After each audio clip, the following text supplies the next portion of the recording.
আলাইকুম। আমি হেনা আমার পরিবারের প্রত্যেক সদস্যকে আমার ভালোবাসা জানিয়ে আজকে আবারও একটা নতুন ভিডিও নিয়ে আপনাদের মাঝে হাজির হয়েছি। আর আজকে দেখুন সবার প্রথমেই রান্না করব, তার জন্য সব কেটে-কুটে বেটে-বুটে নিয়েছি। আর আজকে চিকেন রান্না করব, একটু ইচ্ছা হচ্ছিল খেতে, তাই অল্প কিছু চিকেন এনেছি। তো সেটাকেই আলু দিয়ে একটু পাতলা করে ঝোল করব। তার জন্য কড়াইতে তেজপাতা, শুকনো লঙ্কা ফোড়ন দিয়ে ৩ টে বড় মাপের পেঁয়াজ কেটে নিয়েছি। সেটাকেও ভেজে নেব।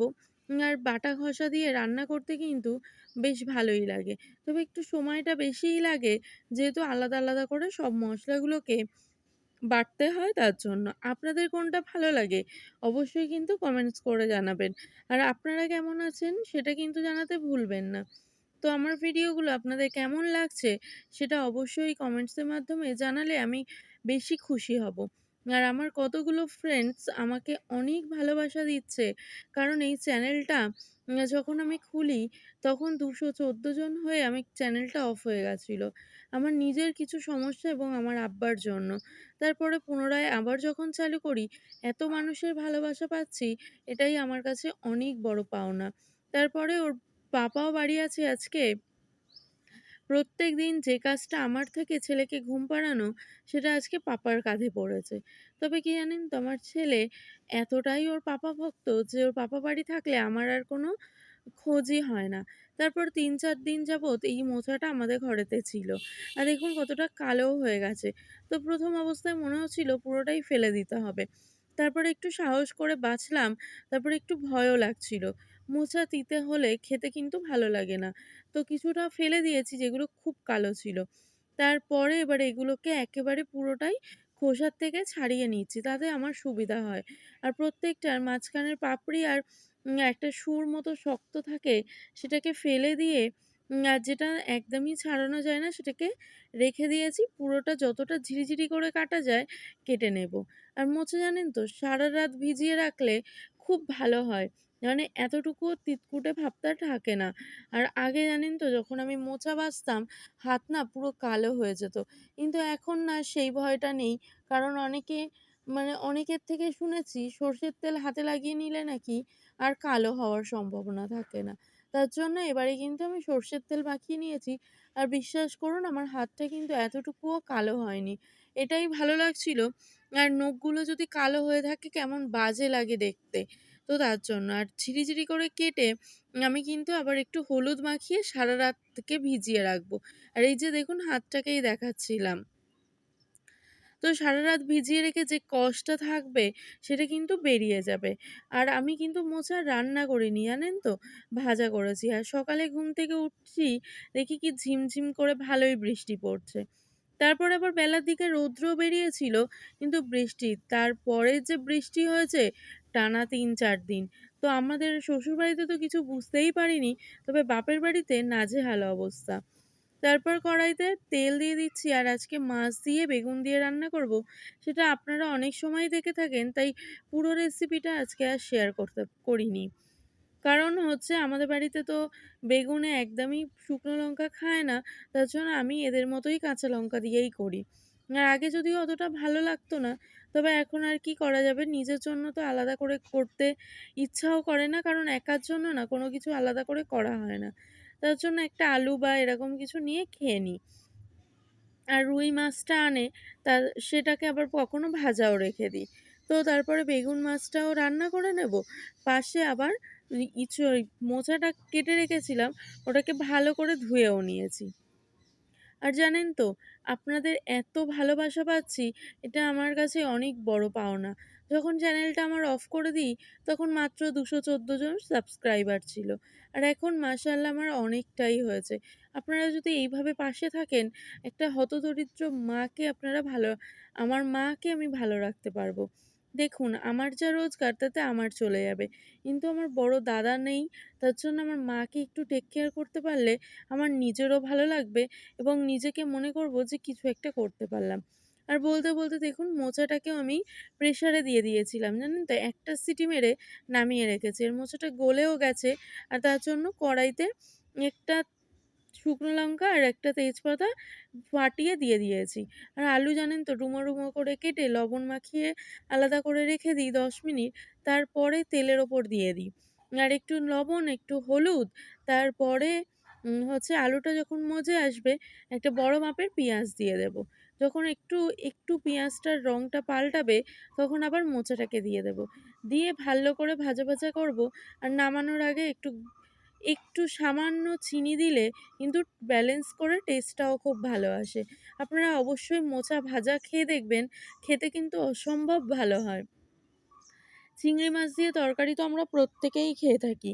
কিন্তু না ডিফারেন্স প্রত্যেকের থেকেই খেয়ে রান্না দেখে কিন্তু নতুনত্ব করার সবাই চেষ্টা করে। তো আমার কথা শুনে একবার আপনারা ট্রাই করে দেখবেন। উম কথা দিচ্ছি ঠকবেন না। তারপরে এই যে দেখুন পুরো মোচাটা কিন্তু এইভাবে ভেজে, ভেজে একদমই শুকিয়ে ফেলবো। তারপরেই তৈরি হয়ে যাবে আমার মোচা ভাজা। আর এতে কিন্তু কাঁচা লঙ্কাই দেবে। তাতে স্বাস্থ্যটাও ঠিকঠাক থাকে, মশলাটাও পড়ে না। আবার যদি মনে করেন একটু আদা রসুন বাটাও দিতে পারেন। তবে আমার ছিল না তার জন্য আর দেওয়া হয়নি। তারপর মনে হচ্ছিল একটু লবণটা কম ছিল, তাই জন্য লবণটাও আবার পরিমাপ মতো দিয়ে দিয়েছি। কারণ সিদ্ধ করার সময় সামান্য একটু লবণ দিয়েই সিদ্ধ করেছিলাম। না হলে প্রেসার কুকারটা আবার কেমন একটা কালশিটে পড়ে যাবে। একটু হলুদ আর একটু লবণ দিয়ে সিদ্ধ করলে তাহলে কোনোই সমস্যা হয় না। আর তারপর গতকাল রাত্রেবেলা রুটি করেছিলাম, তো সেটাকে আবার ঘিয়ে ভেজে চা দিয়ে আজকে খেয়ে নিচ্ছি। আজকে আর বিস্কুট খাবো না। তারপর মায়ের সাথে কথা বলতে, বলতে চাটাও খেয়ে নিয়েছি আর ছেলেকেও দুধ দিয়ে দিয়েছি। তো এইভাবেই তো কাটছে আমার সারাটা দিন। আপনারা কিভাবে কাটাচ্ছেন? আর সামনে তো পুজো চলেই এসেছে। এই পুজো আসছে এটাই যেন কতটা একটা আনন্দের। তারপরে আসলে তো হয়েই গেল। প্রত্যেকটা অনুষ্ঠান কিন্তু আসার আনন্দটাই অনেক বেশি আনন্দ দেয়। তারপরে এসে গেলে কিন্তু ততটাও সেই ইমেজটা থাকে না। তো যাই হোক আপনারা ভালোভাবে থাকবেন এটাই দোয়া করি। সব্বাই ভালো থাকুক, সব্বাই সুস্থ থাকুক এটাই ঈশ্বরের কাছে প্রার্থনা। আর এই যে ভাঙা চুলোটার আজকে একটা গতি করা হচ্ছে। তো মা অনেকটা কাদা এনে ভিজিয়ে রেখেছিল ফ্যান দিয়ে। তারপরে আর এত বাজেভাবে জানেন তো ভেঙে গেছিল, পুরো ক্যারাচে ভাবে। যার জন্য একটা ইট দিলেও না হাঁড়িটা বসাতাম খুব রিস্কে। তবে কি ইচ্ছা বা চেষ্টা থাকলে মানুষ সবই পারে। তবে এই চুলোয় আমি দীর্ঘ ১৫ থেকে ২০ দিনেরও বেশি রান্না করেছি। আর বাহ! দেখুন আমার ঘরে চলে এসেছি, মা ততক্ষণ চুলো ঠিক করছে। তো এই তাকগুলো দেখে সেই আগেকার দিনের কথা মনে হচ্ছে না? তো এখন তো সবকিছুই মডিউলার হয়ে গেছে। কি দেখতে তবে কিন্তু পাচ্ছিস এই না? তাকটা আমাদের ঘরে আগের ঘর তো পুনরায় ছাদ দেওয়া হয়েছে তার জন্য। আর এখানে না প্রচুর কৌটো-কাঁটা রাখা হয়, ঔষধের কৌটো, তারপরে কিছু টুকিটাকি জিনিসপত্র থাকে। তো সেগুলোকেই আজকে পরিষ্কার করে নিচ্ছি। আর এই যে সানসেটের ওপরেও না কিছু ধুলো পড়ে। প্রত্যেকদিন তো এই কাজগুলো হয়ে ওঠে না। ছোট বাচ্চা নিয়ে রান্না, খাওয়া এগুলো করতে করতেই কখন যে বেলা গড়িয়ে যায় কিছুই বুঝতে পারি না। তো তার মধ্যে যখন যেদিন ফাঁকা পাই সেদিন একটু করে নেওয়ার চেষ্টা করি। আর আজকে দেখুন রোদ ঝলমল করে বেরিয়েছে। তারপরে যে বিকাল থেকে আকাশ লেগেছে পুরো ৪ দিন। তো তারপর আমি ঘরবাড়ি পুরোটা ঝাঁট দিয়ে নিচ্ছি। আর ঝাঁট দিয়ে মায়ের ঘরটাও পরিষ্কার করে নিচ্ছি। একেবারে পিছন থেকে ময়লাটা ফেলে দেব। আর এই বেলচা করে ফেলে দেব, অসুবিধাও হবে না। তো তারপরে মায়েদের ঘরের অনেক জামাকাপড় ছিল, মা শুয়ে রয়েছে।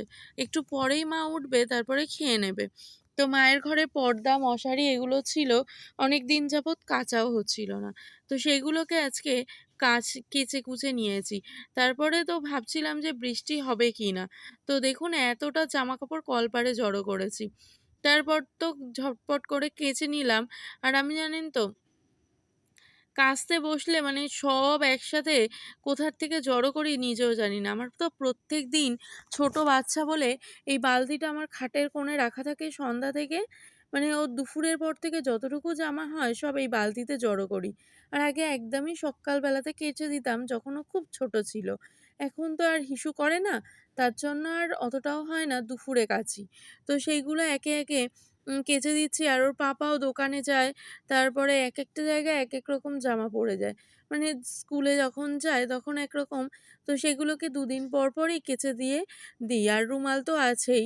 তো প্রত্যেকটা জিনিস ভালো করে কেচে ধুয়ে তারপরে সেগুলোকে আবার একটা জায়গার মতো। তবে কি জানেন তো, সংসারের প্রত্যেকটা কাজ ভালোবেসে করলেও জামাকাপড় গোছানোটা আমার কাছে একদমই ভালো লাগে না। আপনারাও জানাবেন তো আপনাদের সংসারের মধ্যে কোন কাজটা বেশি বিরক্তি মনে হয়? আমার তো কাচাকুচি বা মেলে দেওয়া এত পর্যন্ত ঠিক আছে। আবার সেটাকে জায়গা মতো রাখা, এটাই যেন আমার কাছে অনেক বেশি ঝামেলার মনে হয়। তো আর কি করা যাবে? করতে তো হবেই। তো তাই আর কি। তারপর সবকিছু থুপে নিচ্ছি আর কল টেনেই জামাকাপড়গুলোকে ধোবো। কারণ জানেন তো, কদিন ধরে টাইমের জলও ঠিকঠাক দিচ্ছে না। পাম্পে নতুন কাজ করছে আর টাইমে জল না থাকলে দুর্ভোগের শেষ থাকে না। পাম্পেও বেশি জল নেই। কি অসুবিধার মধ্যে পড়তে হচ্ছে কি বলবো। তো অনেকটা এবার তোলা জল দিয়ে কাজ করতে গেলে খুব কষ্টও হয়ে যায়। কারণ রেগুলার তোলা আর মাঝে, মাঝে তোলা দুটোর মধ্যে কিন্তু অনেকটাই পার্থক্য আছে। তো জানি অনেকেরই হয়তো কল নেই বা অনেক দূরে যেতে হয়। কি বলুন তো, মানুষ তো অভ্যাসের দাস। আমাদের আবার একটা অভ্যাস হয়ে গেছে, সেই জায়গার থেকে মাঝে, মাঝে যখন এরকম ২ দিন বন্ধ করে দেয়, খুবই কষ্ট হয় জানেন। তো আর কি করা যাবে? এইভাবে আমি প্রচুর, আর আমার হাতের যন্ত্রণার জন্য অতটাও না জল তুলে রাখতে পারি না। তবে কি, ওর পাপা তো বাড়ি থাকে না, তাই যখন পারি ১-২ বালতি করে তুলে রাখার চেষ্টা করি। আর এই যে কল টেনে, কিন্তু কলটা না খুব ভালো জানেন। একবার টান দিলে অনেকটাই জল পড়ে। তো সেজন্য অত বেশিও কষ্ট হয় না। আর যদি এই কলটাতে খুব ভালো জল না পড়তো, তাহলে কিন্তু কষ্টের আর সীমা থাকতো না। তারপরে প্রত্যেকটা বালতিতে দেখুন অনেকটা জল ভরে নিয়েছি। ৪টে-৫টা ইয়েতে পরিষ্কার করে ধুয়ে নেব তার জন্য। আর ভালো করে না জল দিয়ে পরিষ্কার করে ধুলে সাবান পানি থেকে গেলে না গা হাত পায়ে চুলকাবে বা কুটকুট করবে। তার জন্য খুব ভালো করে পরিষ্কার করে নিই যতক্ষণ না সাদা পানিটা বেরোয়। তো সেই জন্যই, আর প্রত্যেকটা জিনিসই ভালো করে ধুয়ে নিলে ফেনাটাও থাকে না আর কোনো র্যাশ বেরোনোরও সম্ভাবনা থাকে না। তো আপনাদের মধ্যে কারা আমার মতোই জল টেনে সমস্ত কাজকর্ম করে থাকেন কষ্ট করে, অবশ্যই কিন্তু জানাবেন। আর কষ্টে কিন্তু করলেও যদি জীবনে সুখ থাকে সেটা আর কষ্ট বলে মনে হয়। আর মশারি কাচা খুব সহজ জানেন তো। একটু সার্ফ জলে দিয়ে ডলা দিলেই কিন্তু ভালোভাবে পরিষ্কার হয়ে যায়। তারপর এই জামাগুলোতে একে, একে সব মেলে দিচ্ছি। কারণ কদিন আগে বেরিয়েও ছিলাম আর সেগুলোতে একটু কাদাও লেগে গেছিলো। তো সেইগুলো ভালো করে পরিষ্কার করে নিয়ে আর রোদ্দুরে দিয়েছি। এটাই মনে হয় শেষ রৌদ্র ভিডিও আপলোড দেওয়ার আগে। কারণ পরপর যা লাগাতার বৃষ্টি হয়েছে, আপনাদের কিভাবে কেটেছে সময়গুলো অবশ্যই কিন্তু কমেন্টসে জানাবেন। আর যদি আমার ভিডিওটা ভালো লাগে অবশ্যই আমার পাশে থাকবেন। আর আমার চ্যানেলটা সাবস্ক্রাইব করতে ভুলবেন না। কারণ আপনাদের ভালোবাসা পেলে আমার জীবনে একটা জিনিস আমি সার্থক হব, কারণ যেটা আপনাদের একদমই উম মানে না বললে নয়, সেটাই হচ্ছে কথা। আপনাদের দাদাভাই যা রোজগার করে যাতে আলহামদুলিল্লাহ আমাদের ভালোভাবে চলে যায়। কিন্তু না, আমার মায়ের জীবনটা যদি আমি সুন্দর করে গোছাতে চাই, তাহলে আমাকে আর্ন করতে হবে। কারণ আমার বড় দাদা নেই তার জন্য। আর বাবা তো অসময়েই চলে গেছে আমাদের ছেড়ে। তার জন্যই এত চিন মানে কষ্ট আরকি। একটা ছেলেকে নিয়ে, ছোট বাচ্চা নিয়ে না খুবই প্রবলেম হয়। আর জানেন তো, পরিবারের কেউ যদি আপনাকে সাপোর্ট করে সেটা আলাদা কথা। হ্যাঁ, আমার হাসব্যান্ড আমাকে সাপোর্ট করে, অ্যাপ্রিশিয়েট করে, সবকিছুই ঠিক আছে। কিন্তু সেই একটা সময় পর্যন্ত। তারপরে সমস্ত কিছু এডিটিং থেকে যেভাবে পারি সেভাবেই আপনাদের সামনে এ তুলে ধরার চেষ্টা করি। কারণ আমার মাকে ভালো রাখতে হবে। হ্যাঁ, অনেকেরই মনে হতে পারে যে আপনার শ্বশুর বা শাশুড়ি, দেখুন তাদের ভালো রাখার জন্য তাদের সন্তান আছে যারা তাদের ভালো রাখবে। তারপর আমাদের রান্না করে খাওয়ানো বা তাদের দেখাশোনা করা এইটুকু কর্তব্য। এর বাইরে কিন্তু আমার আর কোনো দায়িত্ব থাকে না। তারা অসুস্থ হলে তাদেরকে সেবা শুশ্রূষা করা। কিন্তু আমার মা যে আমাকে জন্ম দিয়েছে, যে আমাকে এত পৃথিবীর আলো দেখিয়েছে, লেখাপড়া শিখিয়েছে, আজকে তার পাশে আমি দাঁড়াতে পারছি না। এটা আমার কাছে অনেক বেশি কষ্টের। জানি না আপনাদের আমার ইমোশন আমার কথাটা আপনাদের কতটুকু গিয়ে পৌঁছাবে সেটা আমি বুঝতে পারছি না। তবে কিন্তু সত্যিই আমার মায়ের পাশে দাঁড়ানো আমার কাছে খুব দরকার ছিল। তার জন্যই আমি এই চ্যানেলটাকে আবারও শুরু করি।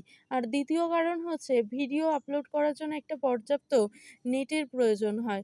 যেটা না এই আমার যে উম জিবি ডেটাটা দিত তাতে একটা ভিডিও ঠিকঠাকভাবে আপলোড হতো না, অথচ নেটটা শেষ হয়ে যেত।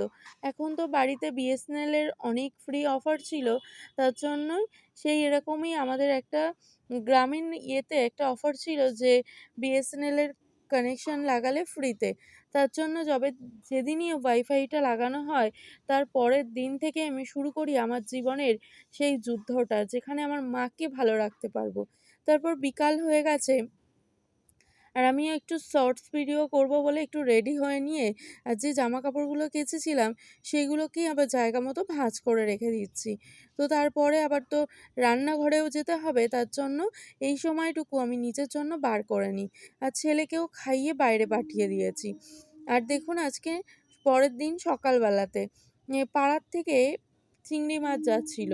একটু ১১টা বেজে গেছিল। আর চিংড়ি মাছগুলো জানেন তো মাছ দেখলে নরমই মনে হয়, কিন্তু ওটাকে তেলে দেওয়ার পরে ঠিকঠাক মানে শক্ত হয়ে যায়। তো এই মাছটা একটু নরম ছিল আর একটু সস্তাও ছিল। তার জন্য নিয়েছিলাম চিংড়ি মাছের ঝাল করব বলে। আর আজকে রান্না করেছি পাতলা করে মুগের ডাল। উম আর কি সবাই খেয়ে নিয়েছে, এইটুকুই রয়েছে। আর কুমড়ো আলু ভাজা করেছি আর তার মধ্যে একটু ডালের বড়াও তুলেছিলাম। তো সেটা তো খাওয়া হয়ে গেছে। আর আলু ছানা, তো আপনাদের কাদের কাদের বলুন তো ডাল আলু ছানা খেতে ভালো লাগে? আর এই যে চন্দ্রমুখী আলু দিয়ে না আলু ছানা করলে এত সুন্দর হয়, মানে খেতেও ভালো লাগে। তারপর দেখছিলাম বাইরের বেসিনটাও খুব নোংরা হয়েছে। তো সেটা এখানে যেহেতু মানে ছাই দিয়ে মাজা হয়, তো খুব বেশিই ময়লা পড়ে। তার জন্য সেটাকেও পরিষ্কার করে নিচ্ছি। আর আমাদের পিছনটা আপনারা এত সুন্দর গাছগাছালিতে পরিপূর্ণ, এবং পাশেই যে চাষের জমি, পরপর দুটো পুকুর, খুব ভালো লাগে জানেন তো। আর এদিকটা এলে মনটা ভরে ওঠে। এখন বর্ষাকাল, আসা হচ্ছে না, গরমকালে আবারও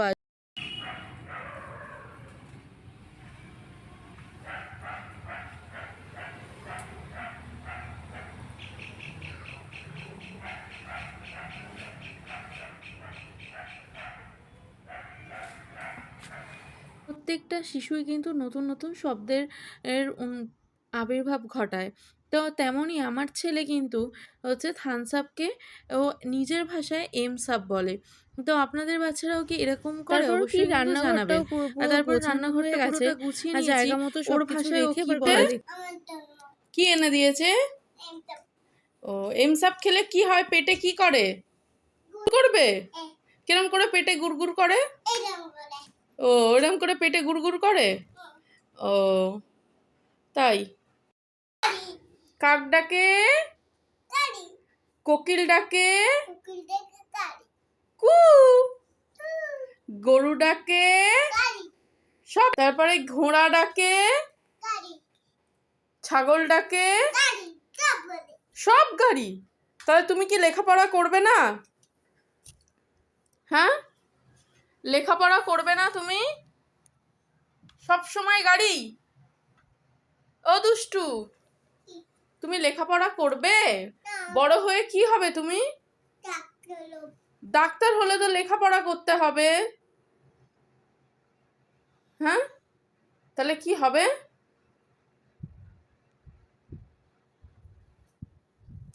ও দুষ্টু, গাড়ি চালাচ্ছ কিরকম করে দেখি?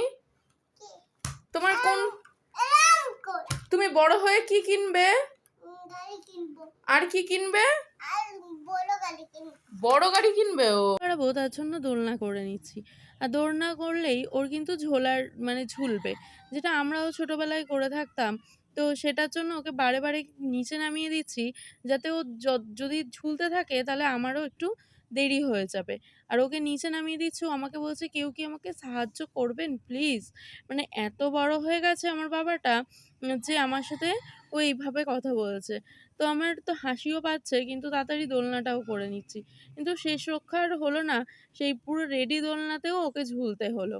তো এইভাবেই ও দুষ্টুমি করতে থাকে, আর তার ফাঁকে, ফাঁকে আমি কাজগুলোকে সেরে নিই। আর তারপরে হচ্ছে আবার রান্নার পালা। তো আজকে ফুলকপি আর ডিম দিয়ে রান্না করব। আর এখন তো ফুলকপি, বাঁধাকপি আপনারা দেখতেই পাচ্ছেন প্রচুরই খাওয়া হচ্ছে। জানি না শীতকালে আর এর স্বাদটা ভালো লাগবে কিনা। এত অসময়ে তরকারি মানে খেয়ে নিলে না সিজনে সেই জিনিসটা আর ভালো লাগে না খেতে। তো আর কি করা যাবে? কর্তামশাই আনলে তো রান্না করতেই হবে। তাই প্রত্যেক দিনের মতোই সিদ্ধ করে জল ফেলে দিয়ে আর কষিয়ে রান্না করে নিচ্ছি। তারপরে এইভাবেই কিন্তু আমার সকাল থেকে দুপুর ছেলেকে নিয়েই কেটে যাচ্ছে। নিজেকে নিজের মতো সময় দেওয়ার মতো টাইম থাকে না জানেন।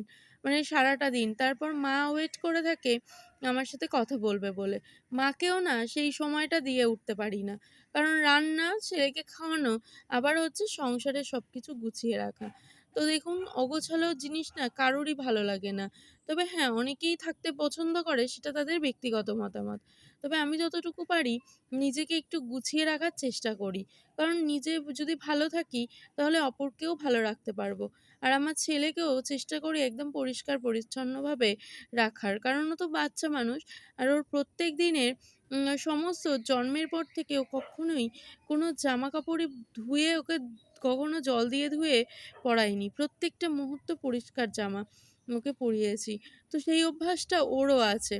তো যাই হোক, এইভাবে রান্না দেখুন প্রায় আজকে কাঁচা লঙ্কা দিয়েই রান্না করব। কারণ ওর পাপার না প্রচুর অ্যাসিডিটিটা বেড়ে গেছে। তো তার জন্য কাঁচা লঙ্কা, একদমই গুঁড়ো লঙ্কা খাওয়া হচ্ছে না, শুধুমাত্র মাংসতে। আর আমাদের এখানে তো চাষের খুব বাজে অবস্থা। কারণ আমাদের পাশের যে চাষের জমিটা পুরোটাই মাঠে জলে পরিপূর্ণ। তো তার জন্য খুব একটা ভালো আ সবজি বা ফসল হয়নি। আর এই যে ফ্রিজে ভাত ছিল না, এটাকে পুরো আস্তে করে গ্যাসটাকে বসিয়ে দিয়েছি। ফ্রিজের জলে না কক্ষনো জল দিতে হয় না। কারণ ওটাতেই একটু জল, জল ভাব থাকে। আর একদমই আস্তে করে দিলে না এত সুন্দর ভাতটা হয়, মানে যাদের মাইক্রো ওভেন নেই। আর মাইক্রো ওভেন থাকলে তো কোনো কথাই নেই। তারপরে দেখুন ঘরের অবস্থা একদম সন্ধ্যার টিফিন করার পরে এইরকম। সো এটাকেও গুছিয়ে নিয়ে আবার রান্নাঘরে যেতে হবে রুটি দিয়ে খাওয়ার জন্য, একটা তরকারি করার জন্য। তো আমি ছোলার ডালকে ভিজিয়ে রেখেছিলাম, সেটাকে প্রেসারে সিদ্ধ করে নিয়েছি। আর এই যে প্রেসারে সিদ্ধ করে ২ টো সিটি মেরেছি, হালকা গলে এসেছে। বেশি কিন্তু গলিয়ে নিলে ডালটা ঘেঁটে গেলে ভালো লাগবে না। আর তাতে কিছু নারকেল কোড়া মানে কুচি করে ওটাকে লাল, লাল করে ভেজে তুলে নেব। তারপরে হচ্ছে হিং দিয়ে দেবো কড়াইতে পরিমাণ মতো, একটা বড় পেঁয়াজ, শুকনো লঙ্কা, তেজপাতা। আর নিরামিষ তরকারি ঠিক নয়, তবে নিরামিষ তরকারিতে হিং দিলে ভালো হয়। আমি পেঁয়াজ, আদা বাটা দিয়েছিলাম। তো অনেকেই আগে তো হিং এর ব্যবহারও জানতাম না। তারপরে ধীরে, ধীরে সবকিছুই ফোনের মাধ্যম বলুন আর আ হচ্ছে পরিচিতি মানুষের কাছ থেকে রেসিপিগুলো শিখে নিজের মতো কিছু ট্রাই করার চেষ্টা করি। কিন্তু কখনোই কোনোটা খুব একটা খারাপ হয় না। তারপরে এই যে আলুটাকে ভেজে, মশলাটাকে ভেজে এবার ডাল দিয়ে দেব। আর ডালে একটু ঝোলটা দিয়ে তারপরে একটু হালকা করে ফুটতে দেব। নামানোর আগে গরম মসলা, ঘি দিয়ে দিলেই কিন্তু ডালটা ভালোভাবে তৈরি হয়ে যাবে। আর আপনারা কারা রুটি দিয়ে কি খেতে পছন্দ করেন অবশ্যই কিন্তু কমেন্টসে জানাবেন। আমার কিন্তু ভাজাভুজি খেতেই বেশি ভালো লাগে। তবে ভাজাভুজিটা প্রত্যেকদিন না খাওয়াটাই ভালো। আর এই ছোলার ডালের তরকারিটা এতটা ভালো হয়েছিল, আর নামানোর আগে একটু চিনিও দিয়ে দিতে হয়। কারণ প্রত্যেকটা কিছু, কিছু তরকারিতে চিনি দিলে তার স্বাদটা দ্বিগুণ হয়। যেমন কুমড়োতে। যতই মিষ্টি হোক কিন্তু চিনি দিলে তার স্বাদের পরিমাণটা আরো বেড়ে যায়। তো আশা করি আপনাদের ভিডিওটা ভালো লাগছে। আর যদি কোনো সমস্যা থাকে বা আমার ভিডিওতে আরো বেটার কিছু করতে পারি, সেটাও কিন্তু আপনারা মতামত জানাবেন। আমার মাকে নিয়ে অনেক কথা বন্ধুরা তোমাদের মাঝে শেয়ার করলাম। তোমরা এটাকে খারাপভাবে নিও না। বিশ্বাস করো, তোমরাও তো এখন আমার ফ্যামিলি মেম্বার। তাই তোমাদেরকে এই কথাটা না জানালেও নয়। আমার আব্বা আমাদের অসময়ে ছেড়ে চলে গেছে। তাই জীবনের সবটুকুই কিন্তু মা আমাদের মাঝে এ ত্যাগ করেছে। আমাদের বিয়ে দিয়েছে। তারপর নিজের বলে কিছুই রাখেনি। কিন্তু তাকে ভালো রাখা তো এখন আমাদের দায়িত্ব, কর্তব্য। আর দেখুন আমি একটা শ্বশুরবাড়িতে থেকে পরের হাত থেকে কিছু দেওয়া সেটা একদমই অন্যরকম। তাই নিজে কিছু করে নিজে স্বাধীনভাবে দেব এটাই চাই। তো তোমরাও এভাবে আমাকে সাপোর্ট করো। প্লিজ পাশে থেকো। এটাই দোয়া করব। আর আমিও দোয়া করব যেন তোমরাও তোমাদের পরিজনকে এতটাই ভালো রাখতে পারো। তবে আমার ছেলে আমাকে আজকালকার বাচ্চারা কিন্তু তার মাদেরকে প্রচুর বিরক্ত করে বা জ্বালাতনও করে। ঠিকঠাক ঘুমায় না বা খায় না। কিন্তু তার মধ্যে বিশ্বাস করো একটুও ক্লান্ত হই না। কারণ আমার একটা বড় লড়াই আমার কাছে করতে হবে। তাই আবারও দেখা হচ্ছে নতুন একটা ভিডিও নিয়ে। ততক্ষণ ভালো থাকবে। খোদা হাফিজ।